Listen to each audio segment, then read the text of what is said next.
ऐसी बैठी हैं जो काफ़ी अनुभवी हैं, बहुत एक्सपीरियंस होगा कि श्रीमद् भागवत कथा ये ऑलरेडी निरंतर नहीं होती। आप देखी होंगी संगीतमय श्री राम कथा या तो होती कहीं कथा या कीर्तन वगैरह, या कहीं आप देखेंगे सार्वजनिक इस तरीके से कुछ गायन वगैरह होता है भक्ति में, जहाँ पे लोग मन से पॉजिटिव तरीके से सकारात्मक रूप से जुड़ जाते हैं और भक्ति में आस्था में लीन होते हैं।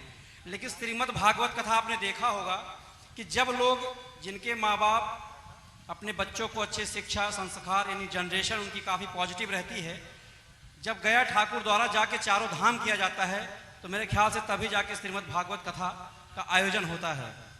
और यह कथा आदरणीय चाचा जी श्री सुरेंद्र लाल श्रीवास्तव जी के द्वारा इस सौजन्य से जो हो रहा है, ये नॉर्मल चीज़ नहीं है।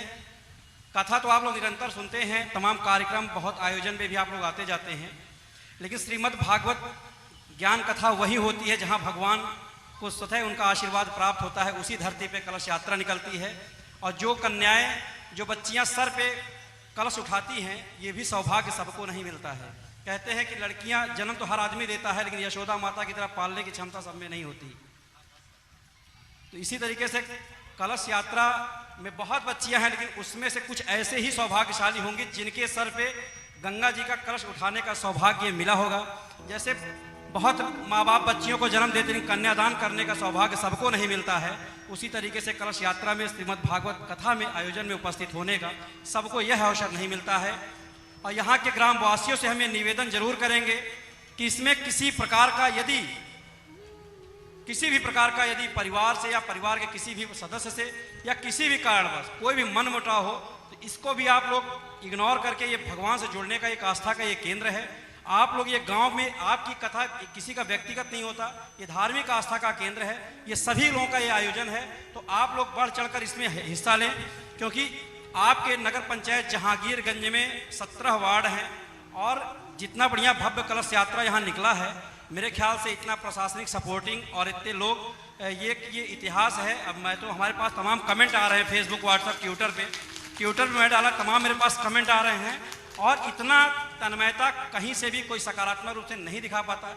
आप हमारे आपके बीच से गुरु तमाम निकल के आते हैं ना, जैसे कहते हैं कि एक छोटा सा मैं 2 मिनट का समय लूँगा कि प्राइवेट स्कूल में हर आदमी अपने बच्चों को पढ़ा रहा है, क्यों? सोचते हैं बहुत अच्छी शिक्षा मिलेगी, लेकिन क्या ऐसा है उचित? प्राइवेट कौन पढ़ाने जाता है? जो कहीं सेलेक्ट नहीं होता है वो जाके प्राइवेट पढ़ाता है। गवर्नमेंट टीचर कौन बनता है? जिसके अंदर खुद का कॉन्फिडेंस होता है, पॉजिटिव सकारात्मक सोच होती है, कुछ जिंदगी में संघर्ष करके स्थान पाते हैं, वो जाके शिक्षा पाते हैं। लेकिन प्राइमरी स्कूल में बच्चे को ना भेज के लोग प्राइवेट में भेजते हैं ना। तो इसीलिए आसपास की कथाओं में आप लोग इंटरेस्ट लेते हैं, लेकिन जो दूर दराज से आते हैं, जैसे अयोध्या धाम से पधारे हमारे आपके बीच में मौके पे वर्तमान में मौजूद हैं परम पूज्य आदरणीय राकेश तिवारी जी महाराज हमारे आपके बीच में हैं। तो आपकी जो कथा है, दूर से चलकर कोई आए तो उनकी भावनाओं को सुनना चाहिए। जैसे रिश्तेदार घर में आते हैं तो हम सुनने से ये होता है, हमेशा बुद्धिजीवी व्यक्ति हमेशा सुनना जानता हो, जो ज़्यादा बोलना जानता है वो कभी सीख नहीं पाता है। इसीलिए इंसान गलतियां वही करता है जीवन में जो ज़्यादा बोलता है। जो दूसरों की सुनना जानता है ना, वो अपनी गलतियों को सुधार लेता है। इसलिए कथा में कोई आदमी कुछ सीखे या ना सीखे, लेकिन इस चीज़ का मैं गारंटी, मैं कॉन्फिडेंस से मैं ये दावा कर सकता हूँ, शिक्षा ये ऐसा भगवान का एक ऐसा परिसर, ऐसा मंदिर है, यहाँ पे कुछ आदमी सीखे या नहीं सीखे, लेकिन एक संस्कार की भावना जरूर सीख कर जाता है। बड़ों छोटे का अदब लिहाज, एक कैसे बैठा जाता है, कब उठना है, कथा के बीच में कब किसी को कोई कमेंट इग्नोर नहीं करना है। इस भगवान की इस मंदिर में इंसान संस्कार के साथ साथ आचरण अपना सीख लेता है। और जो भी कभी इंसान एक दूसरे को, ही कथा है चल रही है, भगवान की कृपा रहे, हमेशा इस गाँव में अमृत वर्षा ऐसी होती रहे। लेकिन आप ध्यान दीजिएगा, जैसे ही कथा खत्म होती है, कहीं के देखेंगे आप, कल से कोई किसी को नाक नहीं दिखा पाता है, दिखा दिया बुराई का कारण बनता है ना। यही होता है अभिमान, अहंकार से निकल कर यदि आप बाहर आएंगे, यहाँ पे इस धरती पे 80, 90 या बहुत जब लेटेस्ट 100 साल का ही एग्रीमेंट होगा प्रत्येक व्यक्ति का, जहाँ तक लगता है।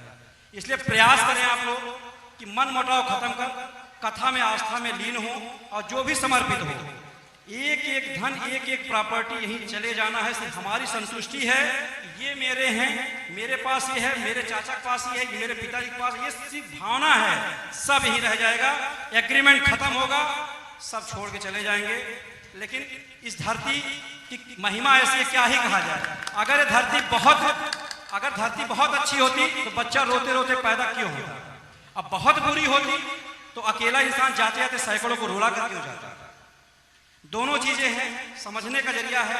श्रीमद् भागवत कथा हमें बताती है कि किस प्रकार से हमें पौराणिक चीजों का अध्ययन करना चाहिए, पालन करना चाहिए, सकारात्मक रूप से उनके सजेशन, उनके डायरेक्शन पे कैसे चलना चाहिए, छोटे बड़ों का अदब लिहाज कैसे करना चाहिए।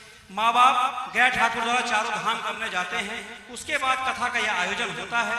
तो इसमें देखिए, कथा सुनने से कम अनुसरण करिए, अपने मन में आध्यात्मिक रूप से जीवन में लाने का भी प्रयास करें, तभी यह फल सकारात्मक होगा।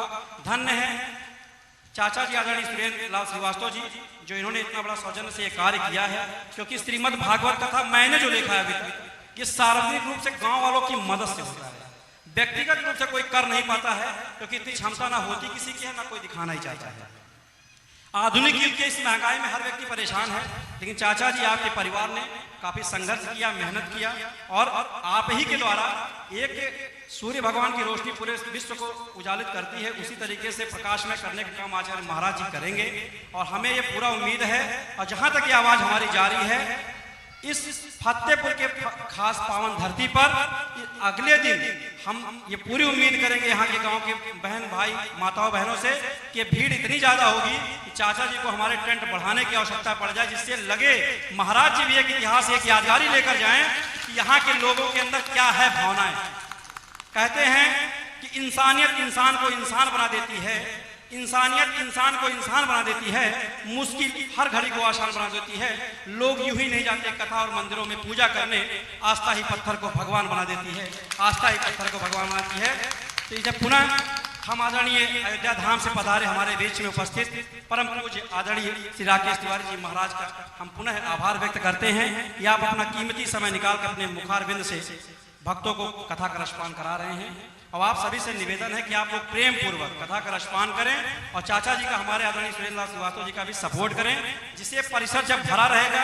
कहते हैं कि जब खेत की अगर चारों तरफ से उसकी क्यारी जब सजी रहती है, सुंदरता बढ़ जाती है, इस परिसर की सुंदरता तभी बढ़ेगी जब चारों तरफ से हरा भरा रहेगा, तभी महाराज जी को भी कहने में आनंद आएगा।